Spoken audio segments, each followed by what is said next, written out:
तत्सवितुर्वरेण्यं वरेण्यगुं सवितुर्तत्सवितुर्वरेण्यं सवितुर्वरेण्यं वरेण्यगुं सवितुर्वरेण्यं भर्गो भर्गो वरेण्यगुं सवितुर्वरेण्यं भर्गः वरेण्यं भर्गो भर्गो वरेण्यं वरेण्यं भर्गो देवस्य देवस्य भर्गो वरेण्यं वरेण्यं भर्गो देवस्य भर्गो देवस्य देवस्य भर्गो भर्गो देवस्य धीमहि धीमहि देवस्य भर्गो भर्गो देवस्य धीमहि देवस्य धीमहि धीमहि देवस्य देवस्य धीमहि धीमहीति धीमहि धियो यो यो धियो धियो यो नो नो यो धियो धियो यो नः यो नो नो यो नः प्रचोदयात् प्रचोदयात् नो यो नः प्रचोदयात् नः प्रचोदयात् प्रचोदयात् नो नः प्रचोदयात् ॐ सहना भवतु सहनौ भुनक्तु सह वीर्यङ्करवावहै तेजस्विनावधीतमस्तु मा विद्विषावहै ॐ शान्ति शान्ति शान्तिः अग्निश्च जातवेदाश्च सहोजा अजिरा प्रभुः वैश्वानरो नर्यापाश्च पङ्क्तिराधाश्च सप्तमः विसर्पेवाष्टमोऽग्नीनाम् एतेष्टौ वसवः क्षिता इति यथर्त्वेवाग्नेरर्चिर्वर्णविशेषाः नीलार्चिश्च पीतका अर्चिश्चेति अथवा योरेकादश पुरुषस्यैकादश स्त्री एकादश स्त्री कस्य प्रभ्राजमाना व्यवदाताः ॐ शान्ति शान्ति शान्तिः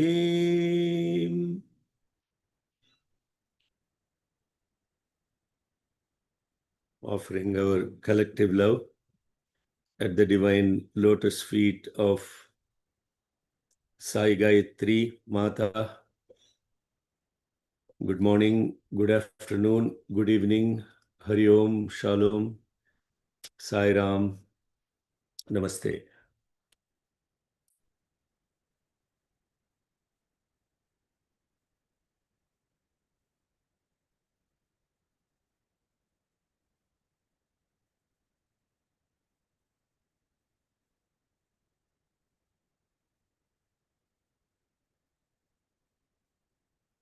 We are studying the 9th Anuvakam of Aruna Prishna. Last week we completed mantra 34.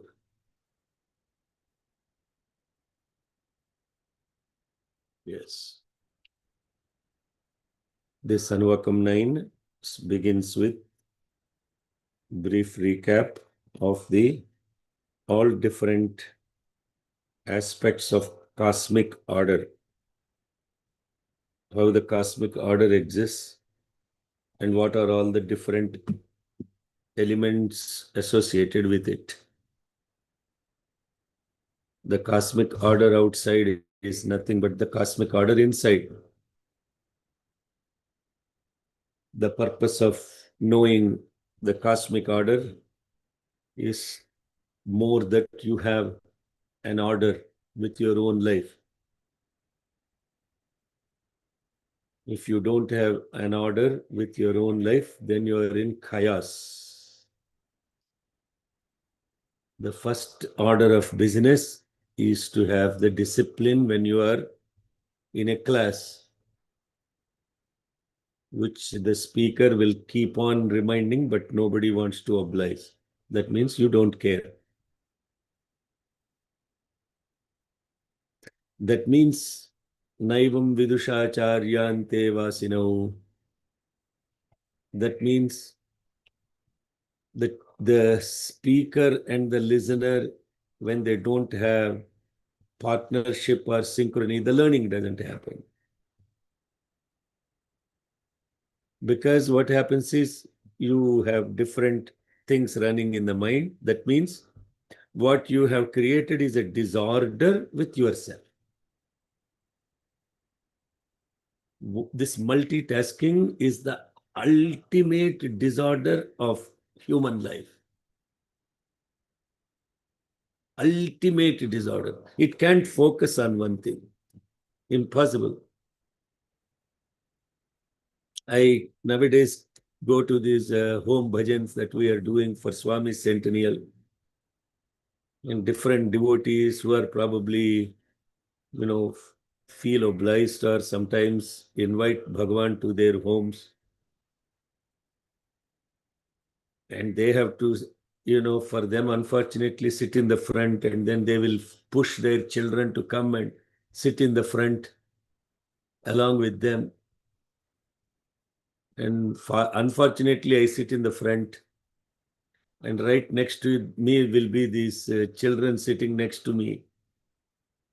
And the fellows won't have 10 minutes of focus on God.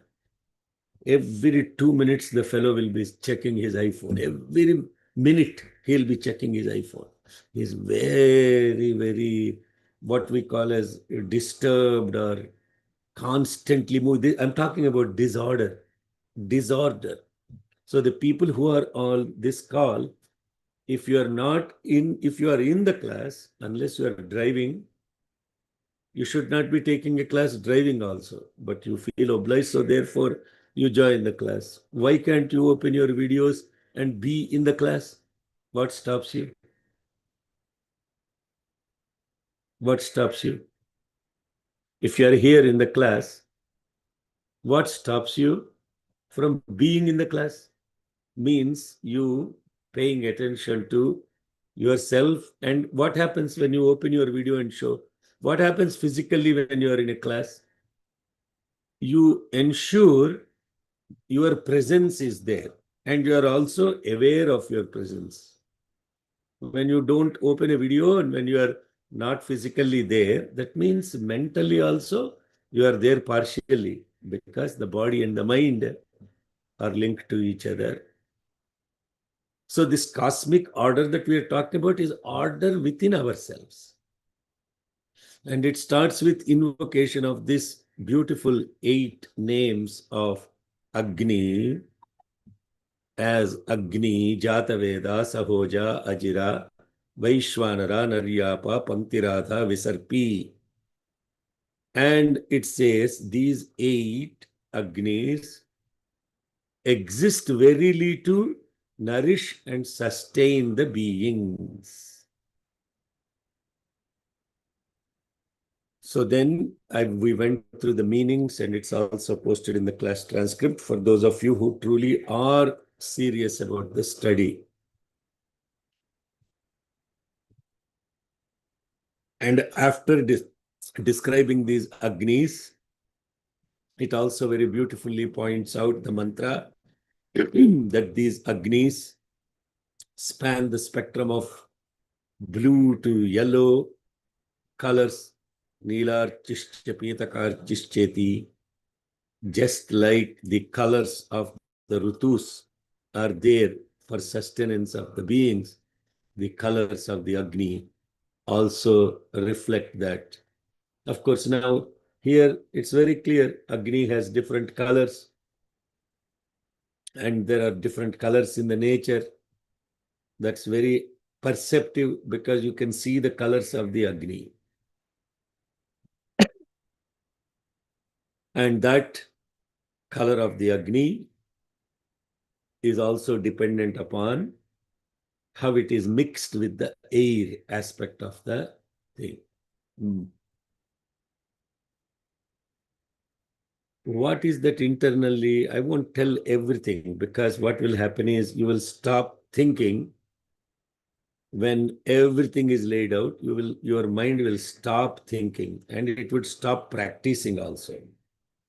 What will happen with practice is that every time you practice, every time you chant Rudram, every time you chant Purusha Suktam, it will reveal to you more deeper and deeper and deeper layer of meaning automatically. Why? Because at some point it is not you who is chanting, it is chanting you. So it will reveal itself to your mind. And then the last two lines of the 34th mantra, where we concluded as last week, was Atha, after describing these Agnis, Vayuhu Ekadasha Purushaha Ekadasha Strihi Asya.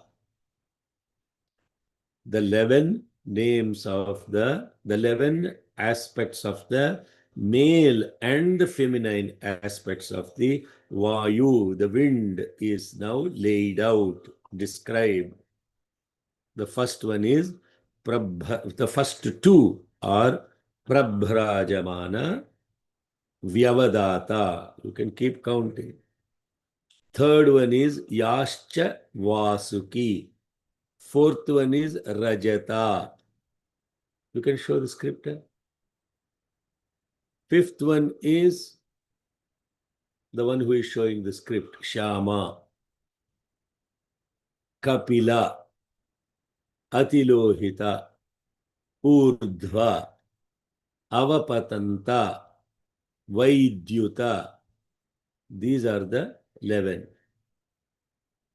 Prabhrajamana, Vyavadata, Yascha Vasuki, Rajata, Parusha, Shama, Kapila, Atilohita, Urdhva, Avapatanta, Vaidyuta. 11. That's it. Mantra is easy now. What all you have to remember is the chas, so that, or the cha is used for saying also. That is what cha means. And let's go into the mantra. Yascha Vasuki Vaidyutah.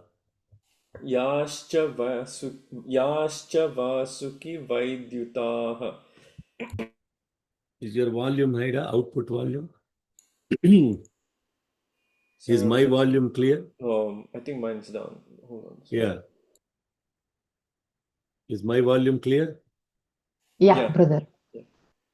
Okay. Can one of you, okay, if you, maybe I should check. I want to make sure the streaming is going on. Oh, yes, it is going on. Okay. Saram testing. Is this better? Saram. Yeah, it's a little better. Yeah. Yeah, okay.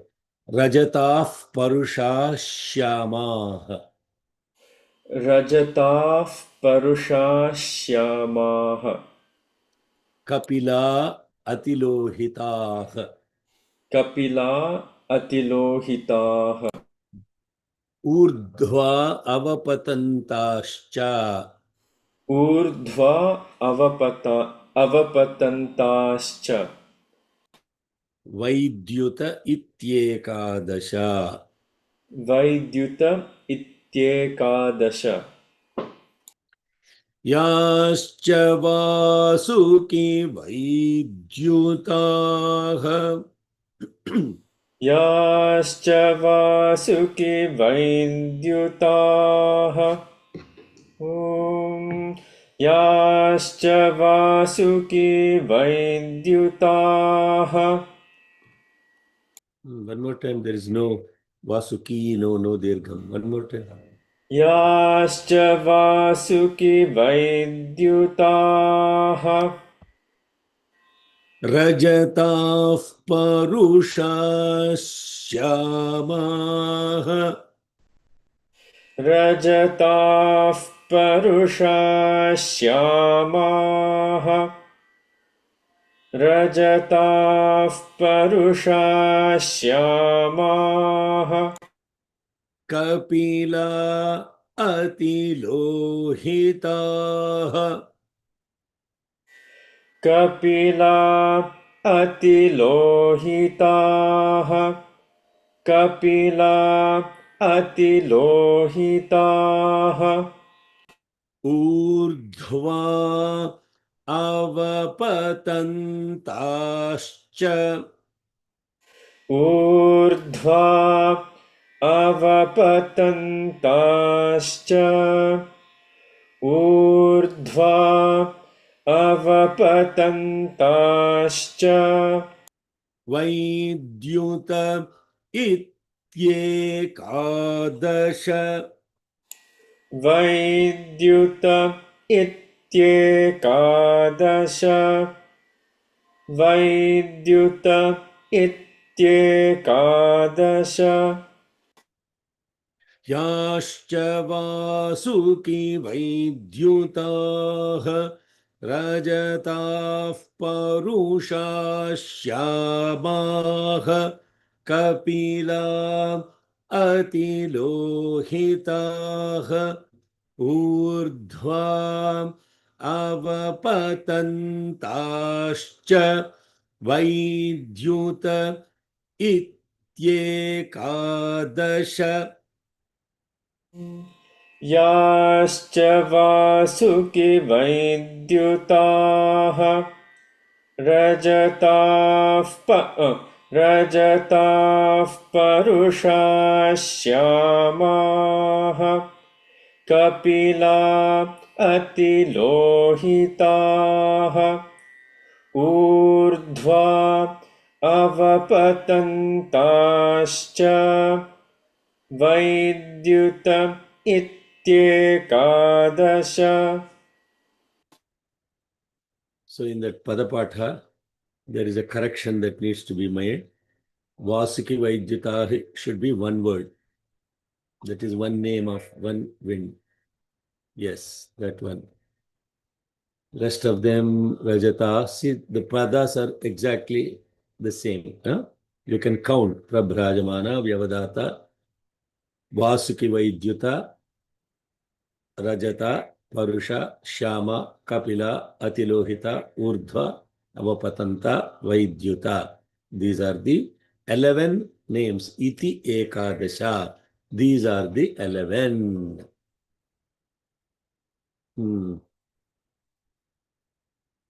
So what?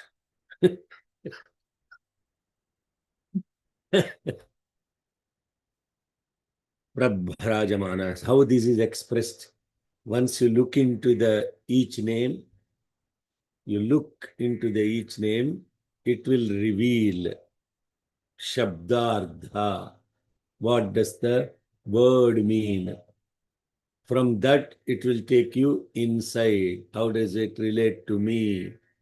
Prabhrajamana. Prabhrajamana. Bhrajamana. That which is radiant and illuminating. Vyavadata. Vyavadata. That which is expressed beautifully. Vasuki Vaidyuta. Vasuki Vaidyuta. That which is like a snake and which is Vasuki, you know? Vasuki, you know who is Vasuki? The snake. Aditya, there are a lot of snakes. I mean, the best in the snakes. Vasuki. Okay, that is also fine, but even more? Shiva, Eh, Lord Shiva. Correct. Baji is spot on. The one who is around the neck of Shiva, he is Vasuki. That's what everything you have to relate to God only. Otherwise, it's meaningless. It's meaningless. If it is not associated with divine consciousness, so what? I am greatest of the snakes. Irrelevant. So what? I am greatest of the birds. Irrelevant.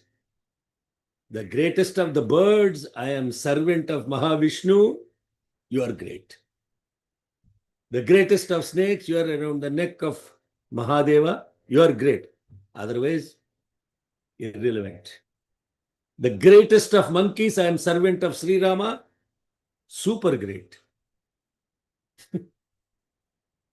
You understand? Concept now? The moment you say Vasuki, what will happen? The form of Shiva will come, and then in the form of Shiva, the Vasuki will appear. And all the other creatures are irrelevant.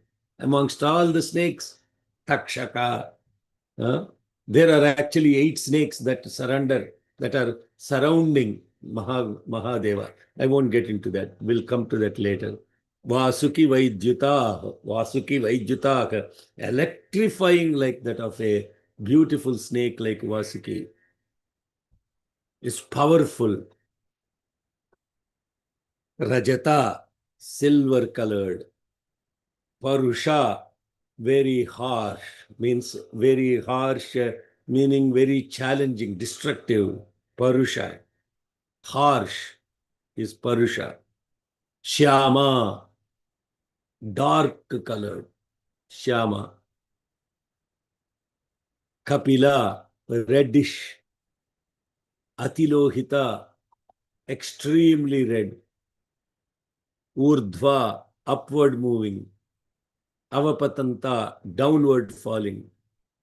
Vaidyuta, lightning strike. Lightning strikes. Thunderbolt. I won't tell you the meaning of what it means to you inside. You can connect to all of this. But then the most important question that will come is what came to this mind is there is no form to wind.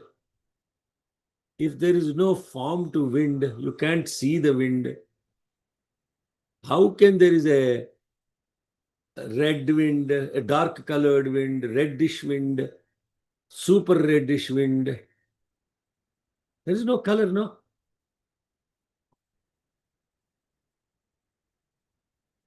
I won't answer. You have to think. Why is such a colored? When color is mentioned here. Of course, out of love, I will anyway post them in the class transcripts. And those that will read the transcript, if they cannot connect, they will get it.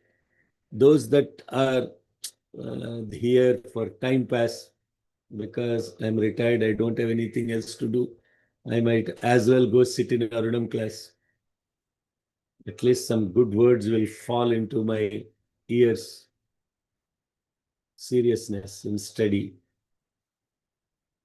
So what we are talking about, these 11 different types of winds and their characteristics. And the moment you connect to the characteristic, that characteristic or what we call as the guna and its functionality will lead you inside to say, what does it mean for me?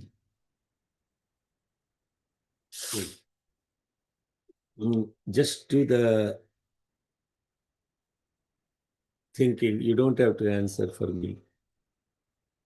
So, and then the next mantra says, Nainam Vaidyuto Hinasti.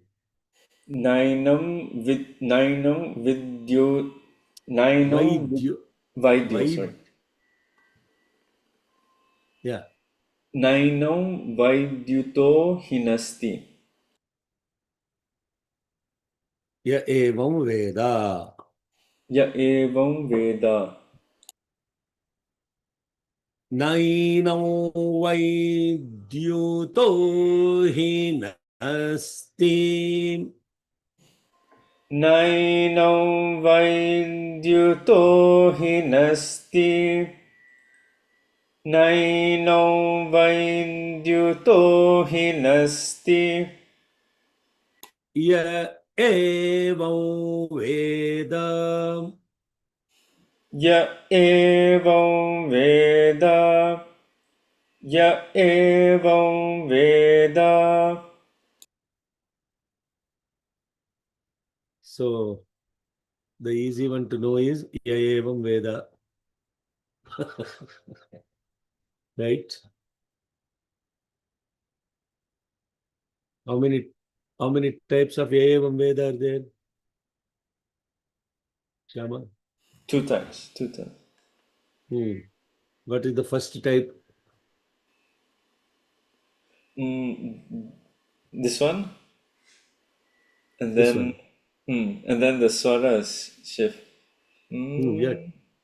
So ya evam Veda. This one, and then ya evam Veda. That one. What's the difference? This is you need to know this, right? And this is all to know. Is this something like that? Who knows? Walk of Huh? the walk of the Okay. life. Oh, sorry. Who is speaking? Ramana Baji. Okay, what did you say? The walk of the life that we need to follow. The path. Okay. Who knows? Who heard this? Panchada is So, totally missing in action. Okay. so Veda with a Swaritam is teaching, is like a Brahmana. And then this one with Veda flat is this is what we need to practice or implement to be aware of. Veda ending with Swaritam is contemplation. Veda, where the way is the Anudatam, is teaching. There is no question there. This is the teaching, and you must believe in it. The other one is contemplate on it, think about it. So where are that other Vedas are coming? You can now go back, do this as an exercise. There are so many Yayavam Vedas have already come in Aruna Prashna. Where are all the Yayavam Vedas? Which one represents what type of mantra? This is why it is called study. You are in a class. You are not sitting here for Purana Kalakshepam. Yes. Go back and do this exercise. If you are serious. Otherwise, you can leave it. So here it is saying, this is the teaching. What is the teaching? Na enam vaidyutaha hinasti.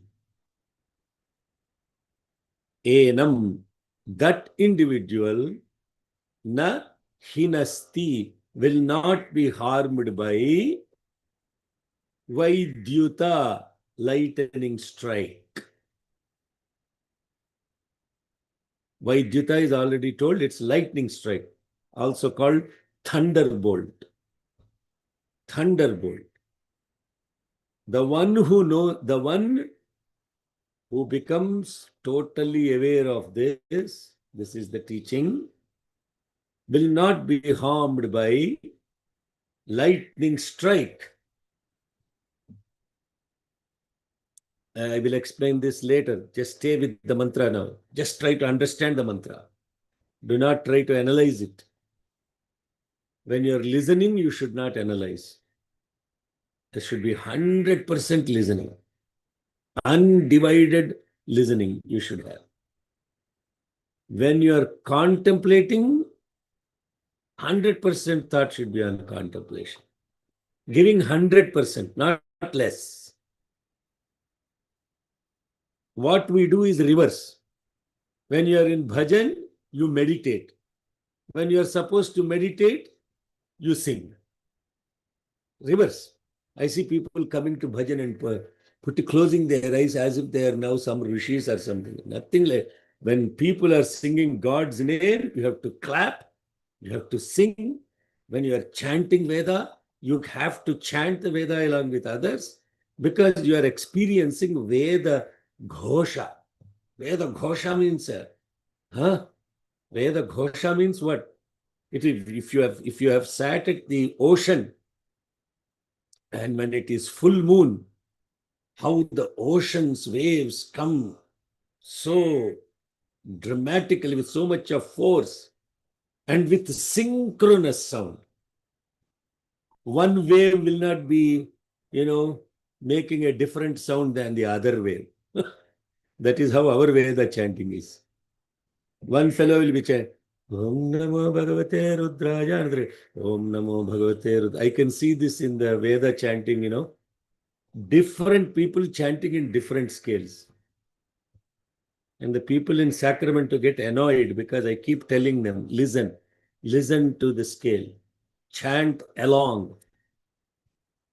So similarly, when we are listening to something, don't analyze.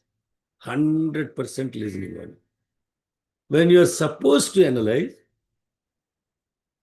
don't be quiet. So here it is saying, I'm trying to say, what does it mean that the one who knows this will not be affected by lightning strike? We'll come to that later. Saho vacham vyasah Saho vacham vyasah parasharyaha. Saho vacham vyasaf parasharyah. Vidyudvadhamevaham mrityumaichamiti. Vidyudvadhamevaham mrityumaichamiti. Natva kamagum hanti. Natva kamagum hanti. And then the next mantra, ya evam veda. Ya evam veda.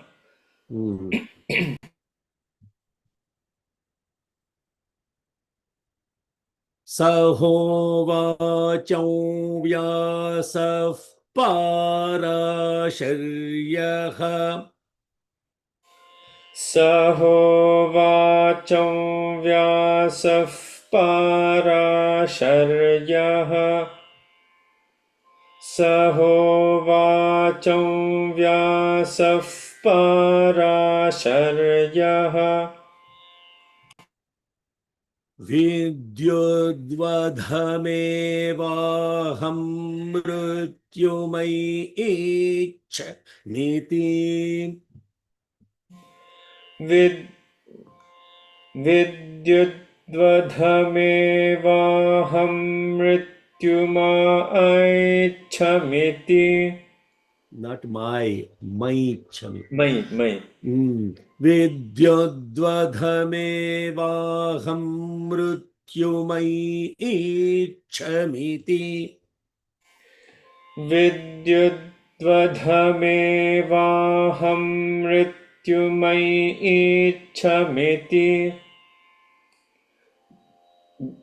Vidyudvadhamevaham mrityumaichamiti. Natva kamagum hanti. Natva kamagum hanti. Natva kamagum hanti. Ya evam veda. Ya evam veda. Ya evam Veda. It's very beautiful, huh? These two lines, actually 3 lines. Saho vacham vyasah parasharyaha Vijjudvadhamevaham mrityumaicchamiti natva kamagum hanti. These 3 lines are captured as a sandwich between Yaya Evam Veda. So what does this mean? Saha, where is it? Show the, yes, Saha, Ha, Uvacha. Saha, where is the Ha there? Okay. Saha, Uvacha, Sahovacham, Uvacha, Vyasaha, Parasharyaha. This is the declaration of Vyasa. Belong Parasharyaha Vyasaha Saha Uvacham. Thus spoke, or this is the declaration by Vyasa belonging to Parashara. Belonging to Parashara. Vyasa belonging to Parashara. He declared this. What did this Vyasa belonging to Parashara declare? What he declared is Vidyud Vaham, Vidyud Vadham, Vidyud Vadham, Vidyut plus Vadham. So that can be separated. Vidyut plus Vadham becomes Vidyud Vadham Eva. Aham Mrutyum Aicham Iti. This is this is totally will blows your mind away. This Vyasa said, if I want to die, I wish to die only by a lightning strike and not by any other means. This is all what I wish. My death should occur with a lightning strike, nothing else.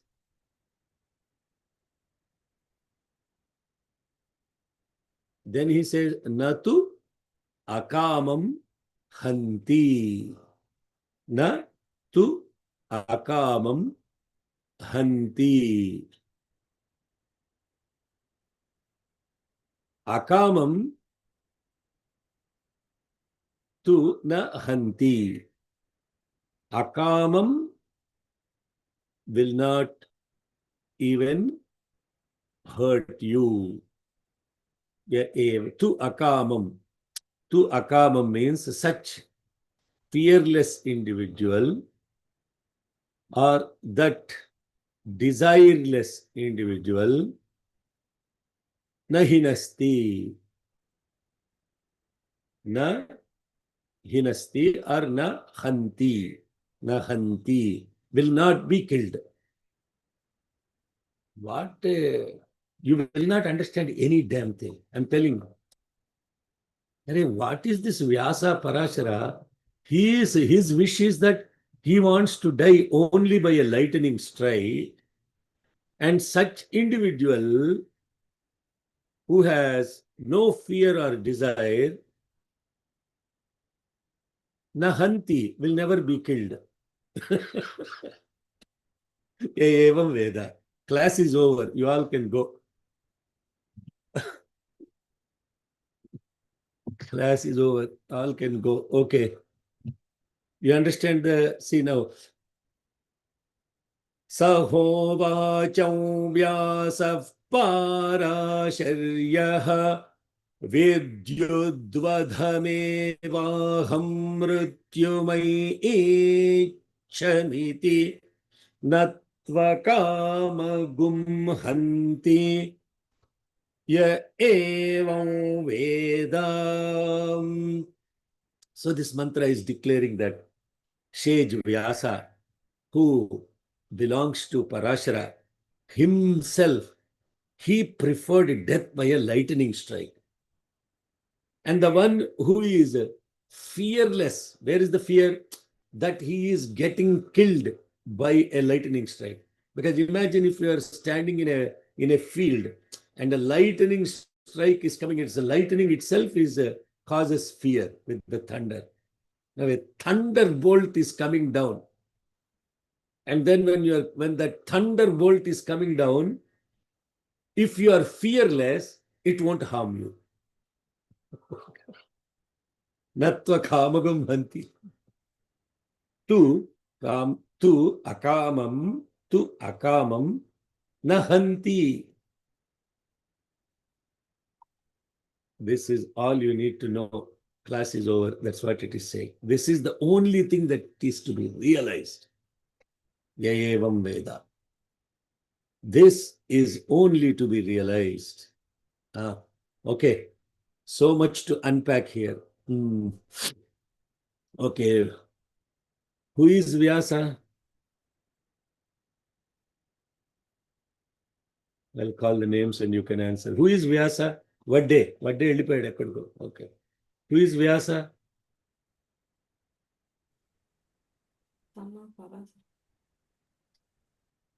Krishna. Son of Parasara. Son Huh? of Parasara. Son of Parashara. Who said that? Okay. Who is Parashara? Son of Sukama. Son of Vyasam Vasishta Naptaram Sekte Pautru Poshakamal Parasaram. yeah. Good. Excellent, Sharmagar. Good. Yeah. Please slow down and then you tell the slokam properly. Okay. Vyasam Vasishta Naptaram Sekte Pautrukamal Momam. Pautrama? Parasaram Sukadhatam Saponidim. Parasaram. When you want to tell the shloka, you have to tell it only when Vishnu Sahasranam Cheppesari Vyasamashtratar Shakti Pautra Parasharat Sukadhatam Taponidham. That's how our mind works, because we never focused on what that shloka is saying. But you are in the right zone. You are very perfectly, you connected to that shloka. I am very happy. Now lay it out, understand the shloka. Vyasam Vasishta Naptaram Sekte Pautrakamal Makalmasham Parasara Padam Vande Sukatatam Taponidhim. Very good. Now your shloka is much more better than before. Vyasam Vasishtanaptaram Shakte Pautrama Kalmasham. Kalmashama. Kalmasha Padu. Shakte Pautrama. Very good, Sharmagar, very good. Shakte Pautrama Kalmasham. Parasarat Padam Vande Sukatatam Parasharatmajam Vande Shuka Tatam Tapo Nidhim. Beautiful. Where is this shloka coming? Where do you chant this shloka? Hello, anybody can answer. Please, if you know the answer, please don't waste time. Vishnu Sahasranamam. Abba, ade, 10 mandiki, I know a lot of people know this. So so this Vishnu shloka is Sahasranamam. chanted as part of Vishnu Sahasranamam. So if somebody answered, you don't need to re-answer. Okay. So this Vishnu Sahasranama Stotram, what this mantra is starting as a prayer to who?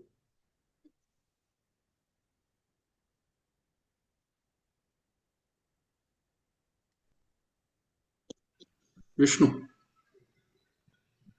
Vishnu. Vyasa. Vyasa. This prayer is, it's saying, talking about Vyasa. Vyasam. Vasishtha Naptaram. Naptaram means?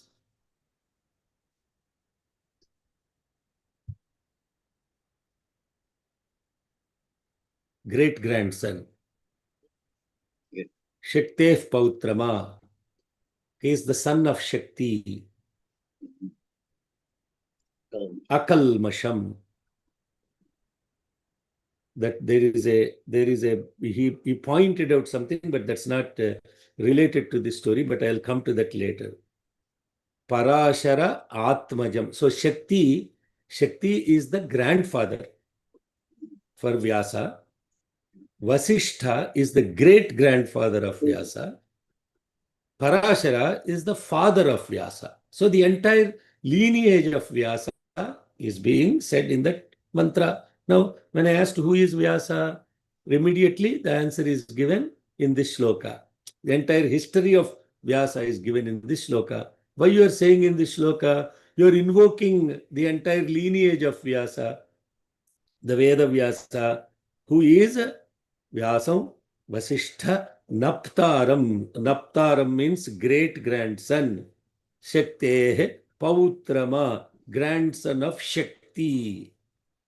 Akalmasham, the unpolluted one. Parashara, Atmajam, the son of Parashara. One day, I bow down to you.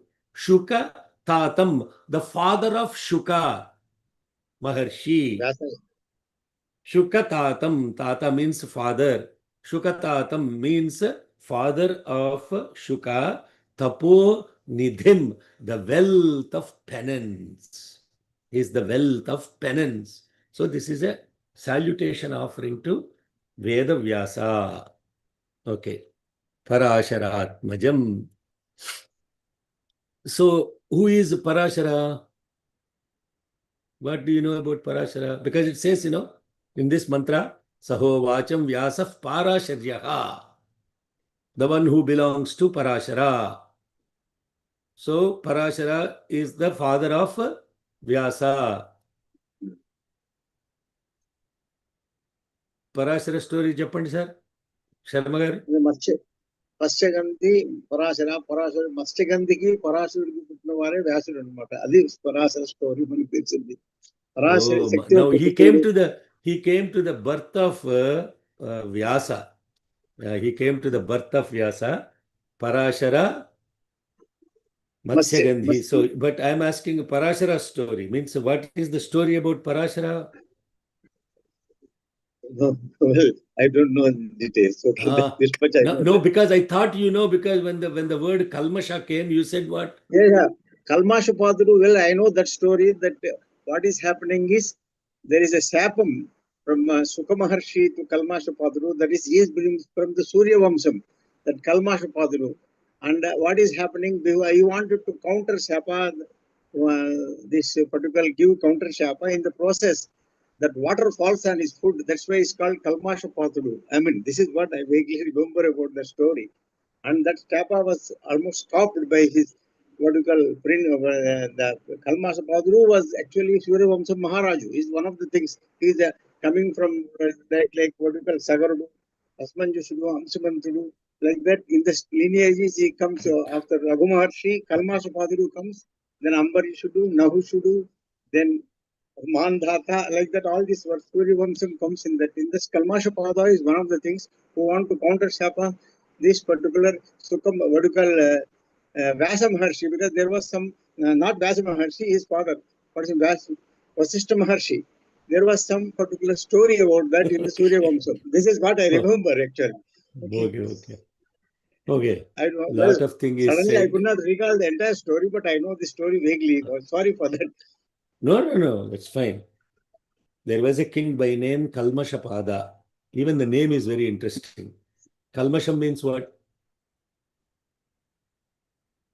Kalmasham means what? Kalmasham means Pollution. Kalmasham means Urke padalu. See, we just use words emptily. We don't really mean them. When we actually know the meaning of the word, then you will use them very carefully. Kalmasham means wickedness or undesired intent. Kalmashapada means the one whose walk of life, pada means feet, walk of life is dirty, kalmasham. How he got that name, I don't know. But anyway, I don't want to name my because it sounds so great. Don't name your grandchildren Kalmashapada and all that. Okay. Nowadays, what they hear to some sounds. Oh, this sounds beautiful. Let me name my grandchild Kalmashapada. It sounds so great. Anyway, this Kalmashapada was influenced when he was going in the forest. He was influenced by negative forces that are in that forest. Parashara's father, Shakti was doing penance, influenced by these negative forces that are there from all the Brahma Rakshasas. This Kalmashapada kills Shakti, who was in penance. And later on repents. When he comes out of that place, he repents. And then he goes to Parashara, surrenders to him. And he says, I made a great mistake. I was really influenced by these Brahma Rakshasas, these negative forces. And because of which I did this action. Then Parashara takes the oath to kill all the negative forces in the universe. And he does a supreme yajna. And my God, Rakshasas, after I wish that happens today, especially in America. To do a yajna like that, all the negative forces, these Rakshasas are coming and falling into this fire, getting destroyed. To a point that no negative force all the negative forces are getting exhausted.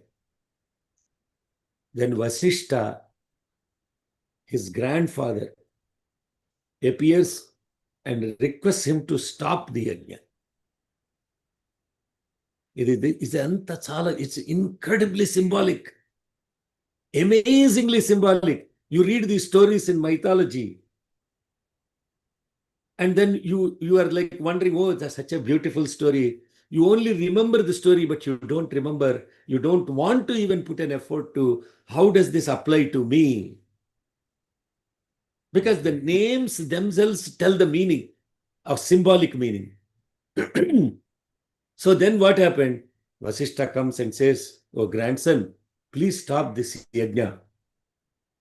And then he says, why? I took an oath to kill all these Rakshasas that were responsible for killing of my father, and I'm taking revenge. He says, no, stop here. You have eliminated enough. There should be some negativity left in this world so that the world will continue.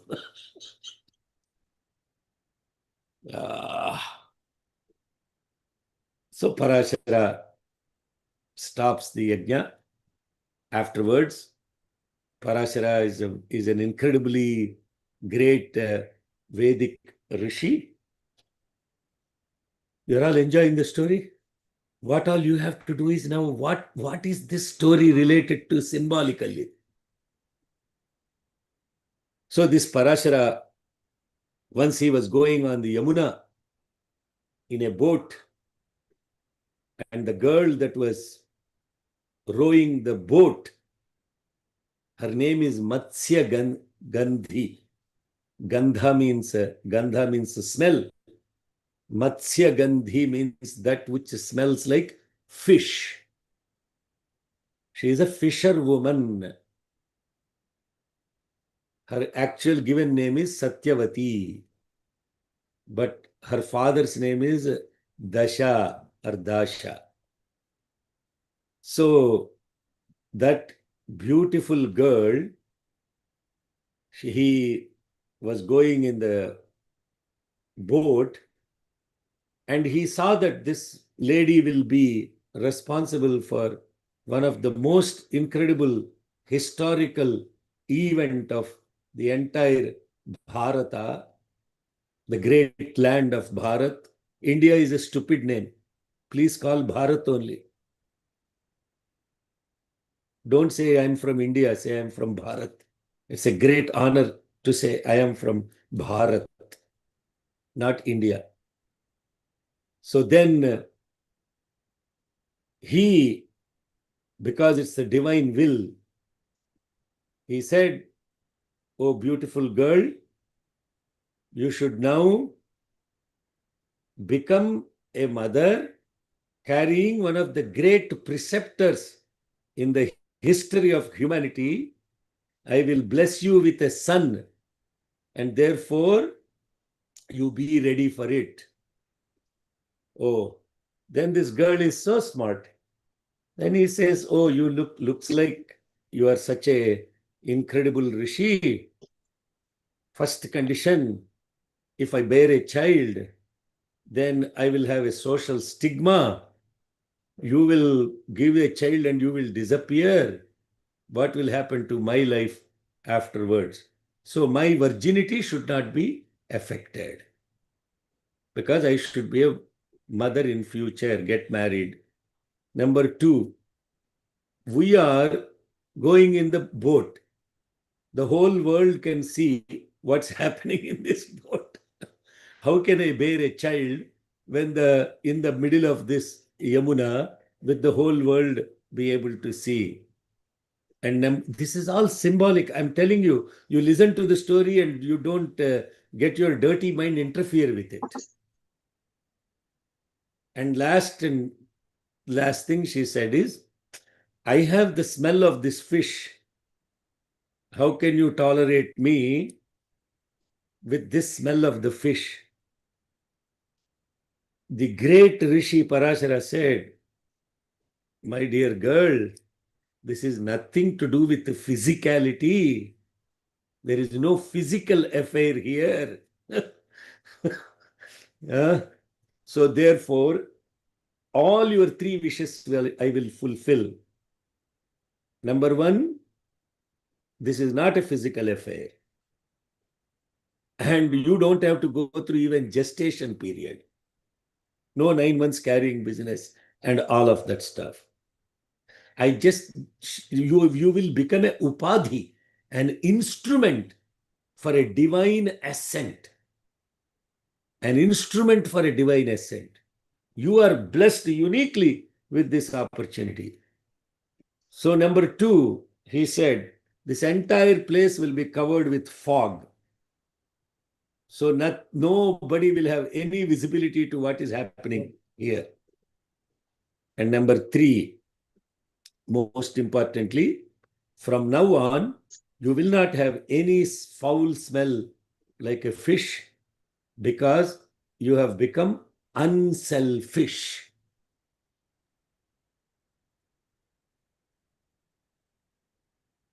Those that are selfish always smell like fish.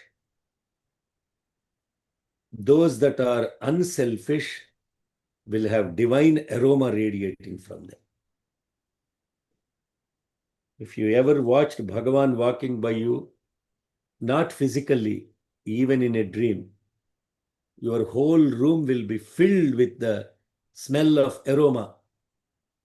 This body has experienced it gazillion times. The whole room will be filled with aroma. Vibhuti smell. It doesn't have to be physical. Then what happened at that moment of time,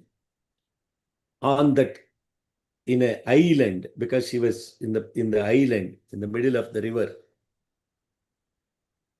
Satyavati delivered the son, the descendant. I would not even call physical son, because he's a descendant.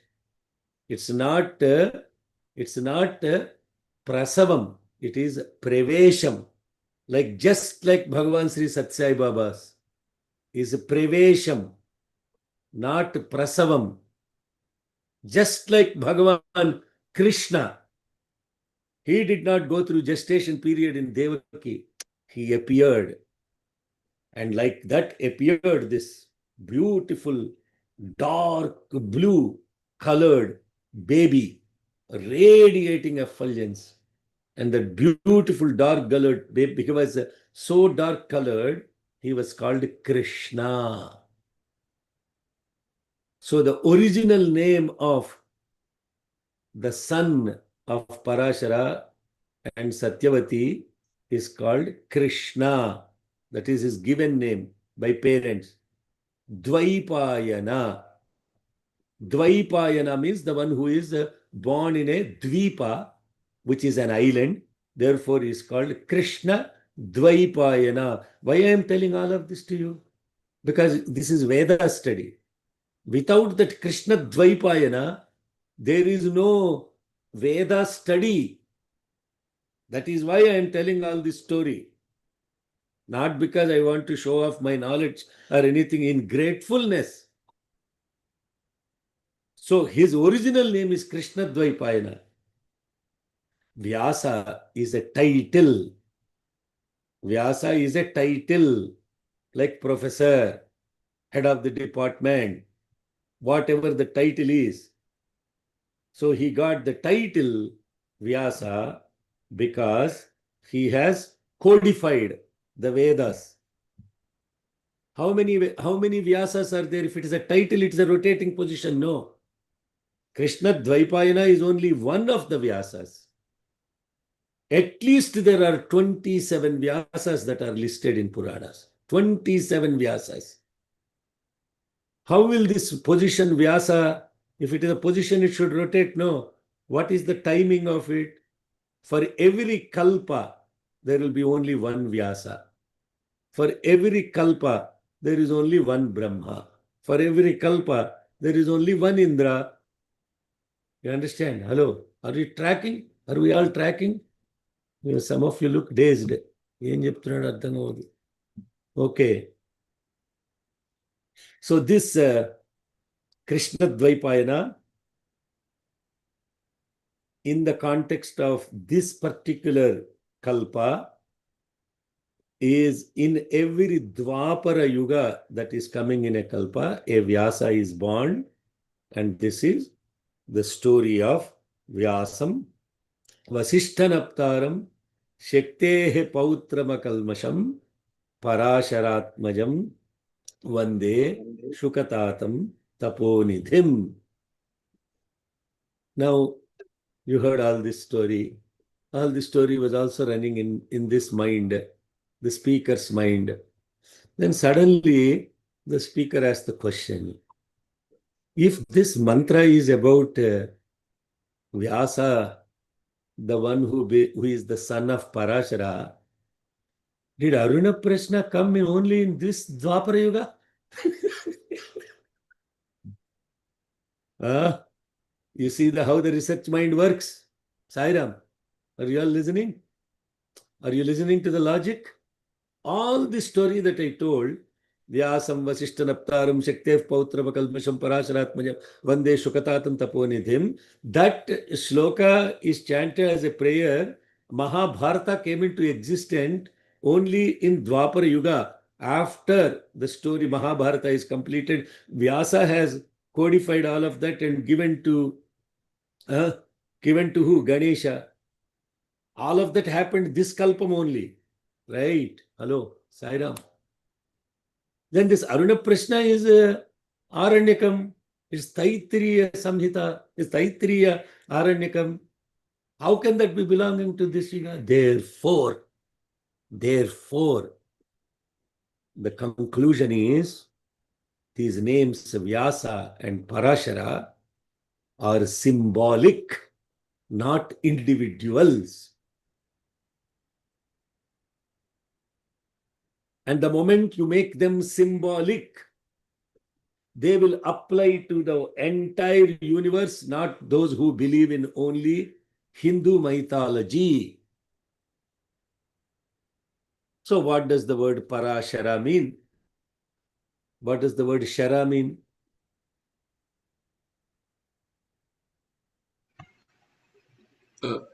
Continuous. Huh? Vanilla. Thought. No. No. Heart. Arrow. What? Arrow. Arrow. Arrow. Shara is arrow. That's what Manmatha uses. Shara is a pointed arrow. Parashara means ultimate arrow. Parashara is the ultimate arrow. This ultimate arrow, it The flyer expands. Amma, I One day cannot help. I cannot help you in Tamil. Question is what? Somebody's talking.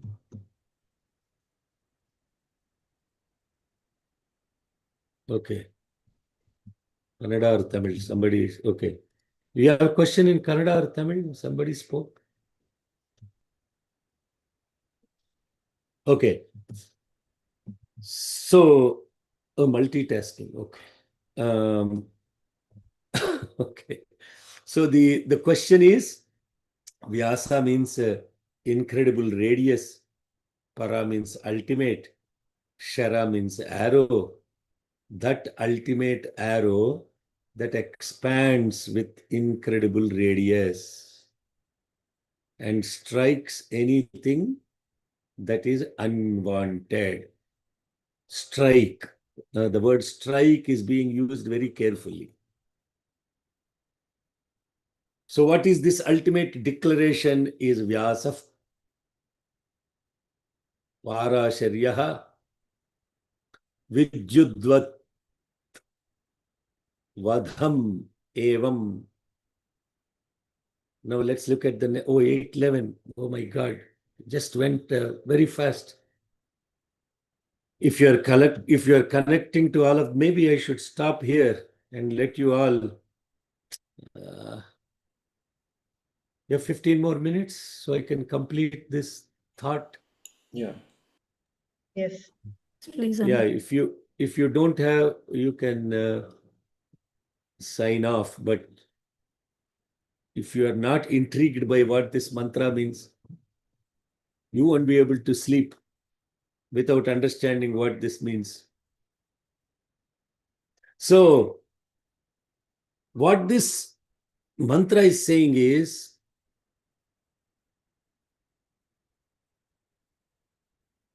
that the ultimate death that he really desires, or the ultimate death truly is getting hit by a lightning bolt or a thunderbolt. Why that is important? Why that is such a supreme death?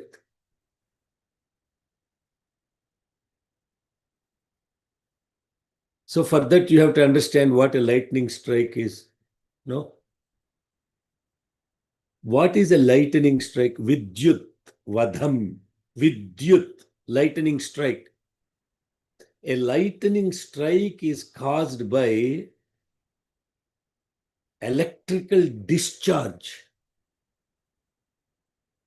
because of the imbalance in the atmospheric charges. So what happens is, in the cloud, there will be a charge separation. Because of the clouds, the winds will bring these clouds together. And when all these clouds are coming together, there's a huge electrical field that will build up. And that huge electrical field, when it builds up, it causes a dramatic shift in the electrical field in the atmosphere. And then a charge separation occurs. Positive field, negative field, huge vacuum of charge separation will happen. And in that huge separation of the charge, it will discharge everything. So what happens inside a storm, inside a storming cloud, there will be strong updrifts and down drifts of the particles that are colliding because of the wind. So these particles that are charged are colliding with each other. And these collisions strip the electrons from the particles. Then there will be a positively charged particles that rise to the top of the cloud, and the heavy negatively charged particles will sink to the bottom. Arey, this is all nature, yaar. If you don't understand this, you will not. If you study the nature, you will understand yourself. If you understand yourself, your nature becomes very clear. So this separation, that is strong electric field between the particles, top is positive, bottom is negative, and also creates this electrical field between the cloud and the ground. The ground is mostly a positive charge. And what happened? There is a positive charge in the top of the cloud. There is a negative buildup in the bottom of the cloud. And the earth is a positive charge again. So when this electrical field has become so strong, it overcomes the insulating nature of the atmosphere and it will start discharging. And this discharging begins with a invisible ladder of particles. That is how the lightning happens. And it zigzags from the cloud towards the ground. And as it comes to the ground, this Mother's Earth's positive charge will try to meet it because it's coming down, this negative charge. It will try to rise up the earth. And this rapid upward surge, it's called return stroke. The top is called lightning bolt. So this upward movement of the positive from Mother Earth, downward falling from the cloud, that causes the lightning bolt. And that lightning bolt heats the entire surrounding air to a temperature of 54,000 degrees Fahrenheit, 30,000 degrees Celsius, hotter than even the surface of the sun in a fraction of a second. And then the extreme heat causes the air to expand explosively, creating a thunder. And in short, that thunderbolt, wherever it meets, whatever it meets, will not remain. It will be completely destroyed instantaneously, in split seconds. In split seconds. What the question you have to ask now? You heard all this. Such a beautiful explanation of thunderbolt. Huh? Thank God you don't have to watch this, no? Or let alone experience it. పీడుగు బట్ట అంటారు తెలుగులో. పీడుగు. It's called పీడుగు in Telugu. And it's instantaneous death. Instantaneous. 30,000 degrees Celsius. What can survive? And the sound, the thunder, the lightning. Incredible. Incredible natural phenomenon. Now the question is, why this is the supreme type of death? What is this death to do with me? This is where the most powerful teaching is coming from this mantra. The spiritual symbolism of this lightning strike. In spirituality, it is called Shaktipata. Shaktipata means the fall of Shakti. This Shaktipata is used by gurus and all these guys to giving mantras.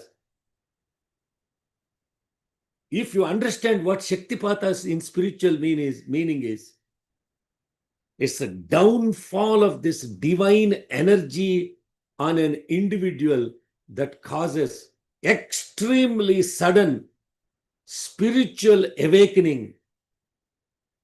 And upon receiving that Shaktipata, nothing will remain of an individual. complete identity is destroyed, instantaneously destroyed. Instantaneously destroyed. So what is this mantra saying? If there is a death like that, that should be the real death. Shaktipata is the real death. None of the other are deaths. This is ultimate death. Why it is ultimate death? Huh? Why it is ultimate death? Because there is no I that is remaining. Nothing of this I. Whatever belongs to this I is completely destroyed by the spiritual awakening. Yes, sakshatkar bhave na punaravrittim mahambhonidhau. Tasmai Sri Guru Murtaye Namaidam Sri Dakshinamurtaye. Shaktipata is the real death, and that Shaktipata is that lightning strike. Vidyudvadhamevaham mrutyumaichamiti.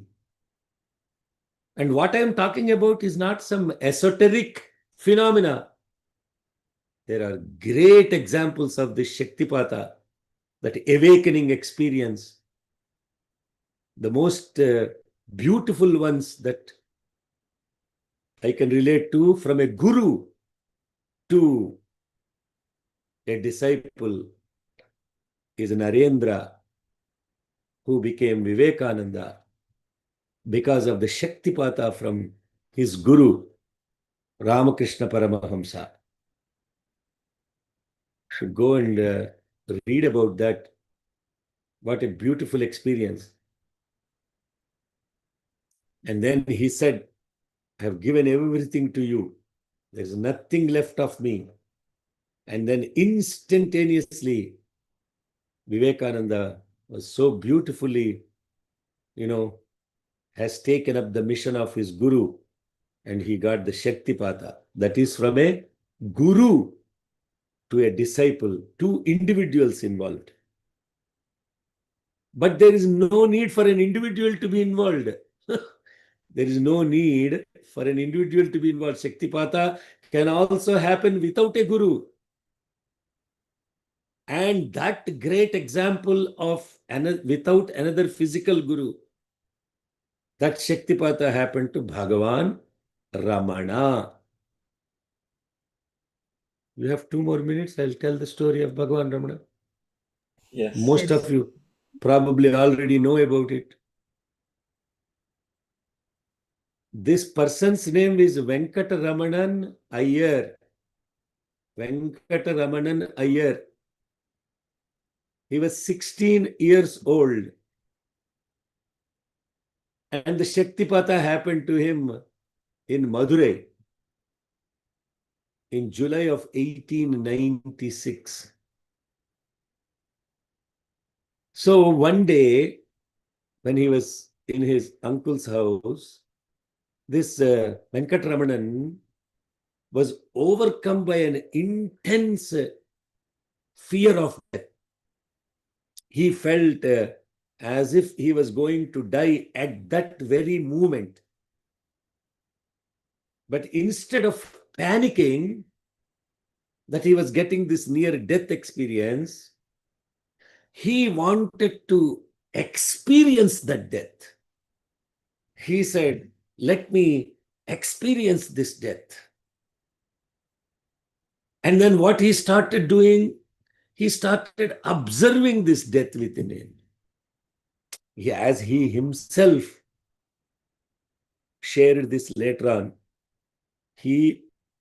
I just laid down and extended my limbs just like a corpse, like a shava. And he held the breath, and with his lips tightly closed, there will be no sound that will be heard in his fear. Then he said to himself, hey, now this body is dead. This body is dead. It will be carried to the cremation ground, and then it will be burned. Then it will become ashes. But with the death of this body, am I dead, or is this body dead? Because I'm experiencing death right now. Enada Tambi, Soma.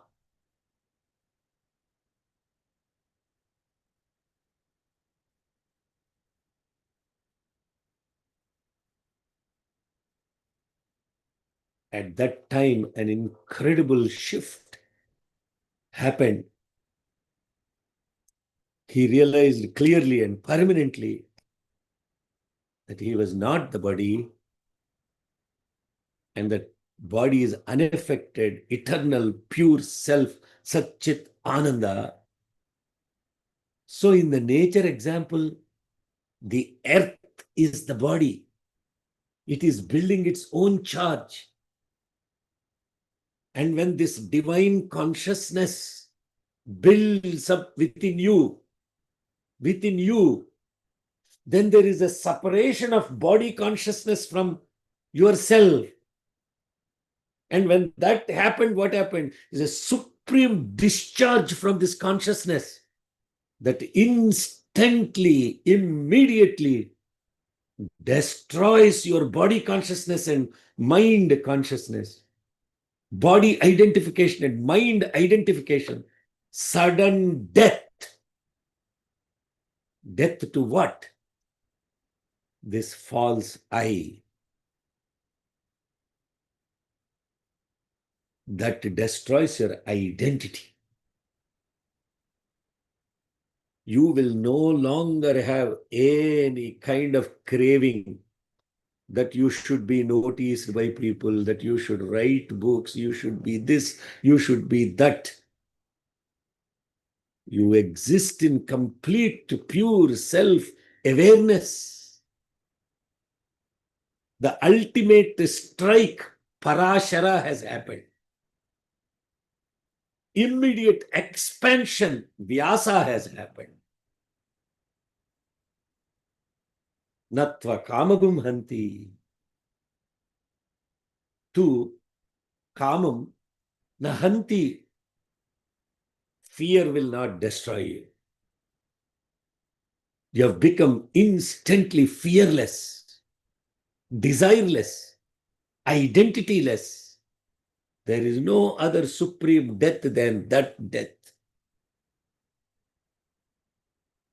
You are dead as the body and the mind, but you are alive as the supreme Atman and consciousness. So that realization immediately ended Venkatramanan. And he became Bhagavan Ramana. Not Venkatramana anymore. Not SSB. SSB. Yes. SB. The being is more important. Yes, I am the being. Yes, I am the being. SSB. Satya Sai Baba. No other identity. Yes, I am not the body consciousness. Yes, I am not the mind consciousness. I am the one and the being alone. Within a few weeks, he realized that that was not the place for him, that there is this supreme thing that is calling him.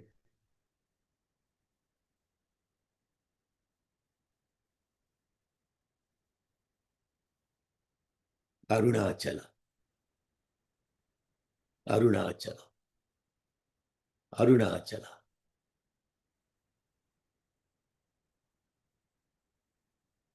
Arunachala. Arunachala. Ananda Swarupa. Apad Bandhava. Arunachala. Didn't know where to go, how to go. Arunachala called, went in there, went deep into this cave, Patala Guha, and then went into this deep meditation. People noticed that there was somebody below, and they went in there. The whole flesh was eaten by insects and mosquitoes. But this being is still there, as I am. You are all with me still? So this awakening is the most to this body. I mean, there are several that have really gone through this experience of Shaktipatha and sudden death because of a grace of a guru or because of the self-realization itself, where divine consciousness separates itself from body consciousness. And because it is because it is, this one is sudden, it is unprovoked and final, without the aid of any formal practice, teacher or scripture. And that became the foundation of the entire teaching of Ramana, Atma Vichara. Who am I? Now you understand why this meaning, this word, this thing is called ultimate. Ya evam Veda. Ya evam Veda.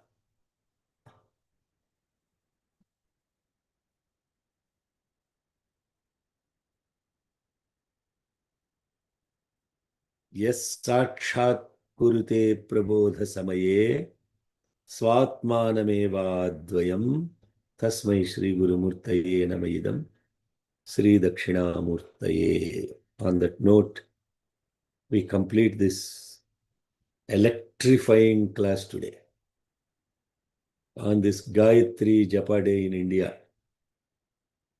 That Gayatri Japa is the one that is giving the same teaching, that what you are is the all-pervading in the gross, subtle and the causal, as the divine, life-sustaining, resplendent effulgence, and let us be that.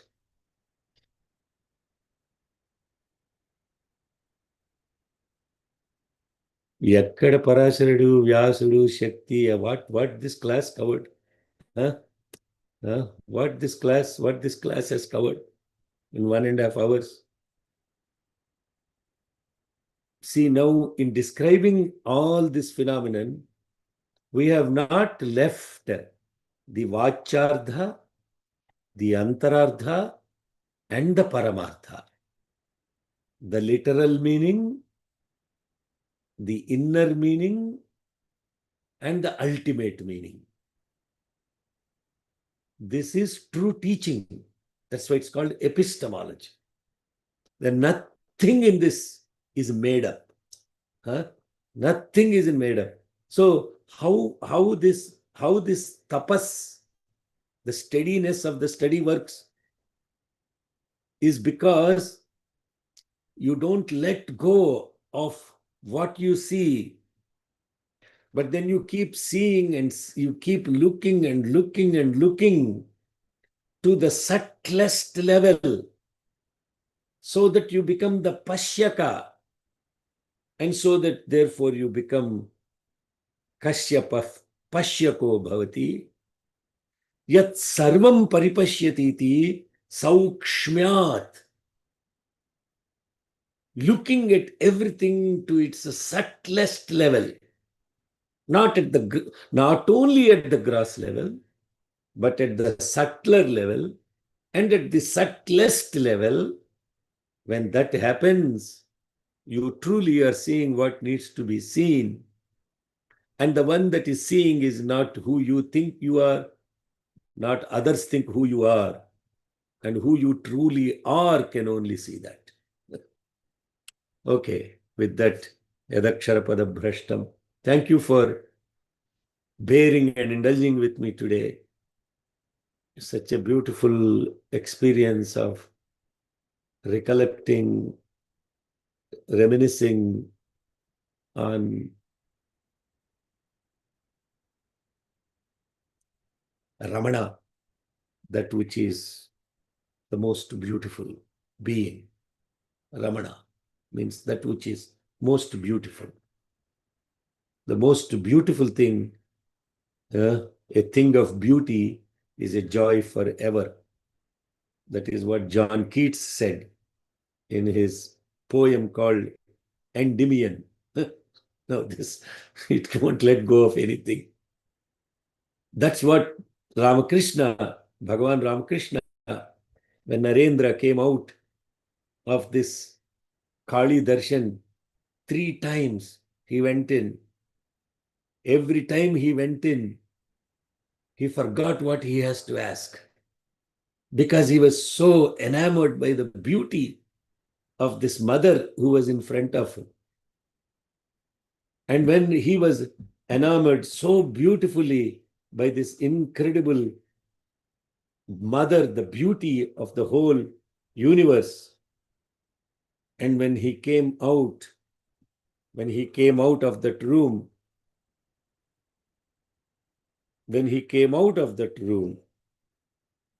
the Guru was standing there, Bhagavan Ramakrishna, and then he started singing, Ma Tvam hi Tara, Amar Ma Tvam hi Tara, Tumi Jagadodhara. This is a beautiful song. I don't know if you all have time for this. What it really means is, O Mother, you are the only one that takes me across. Ma Tvamhi Tara. You are the only one that takes me across. You are my soul redeemer. You are the supporter of the 3 gunas, and you are higher than the most highest.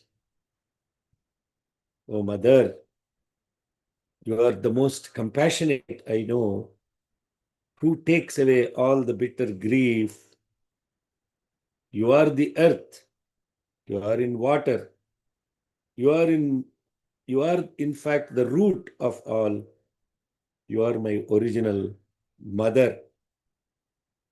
You are the form and the formless.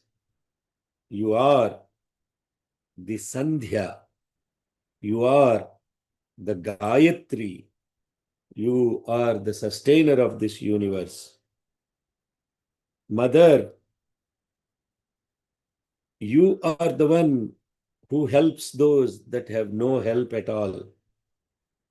You are the most beautiful consort of that ever auspiciousness, Sadashiva.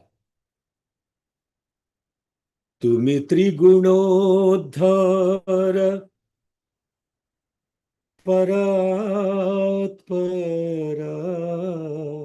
Ma Tvamhi Tara Amar Ma Tvamhi Tara. Ami jani go tumi dayamai.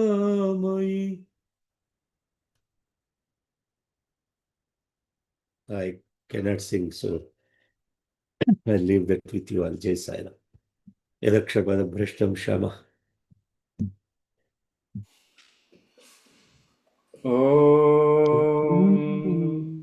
Mm.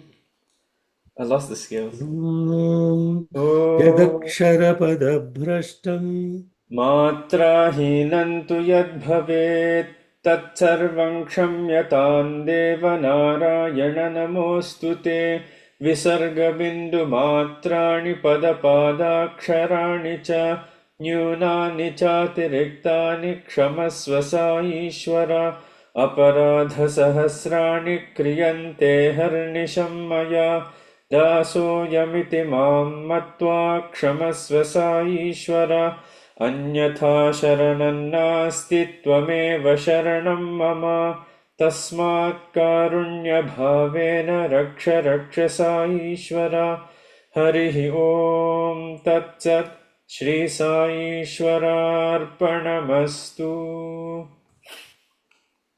Swasti.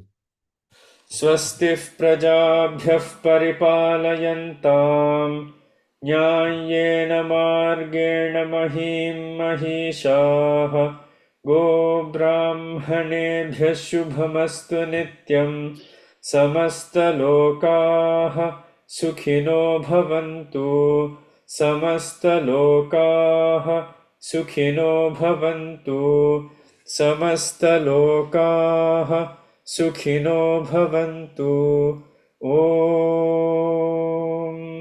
शान्ति शान्ति शान्तिः जय बोलो भगवान श्री सत्य साई बाबा जी की जय Jai Jai Ram. Ram, I didn't ask you all if you have any questions. If you have any questions, join the practice session. Come with your questions there. Jai Sir.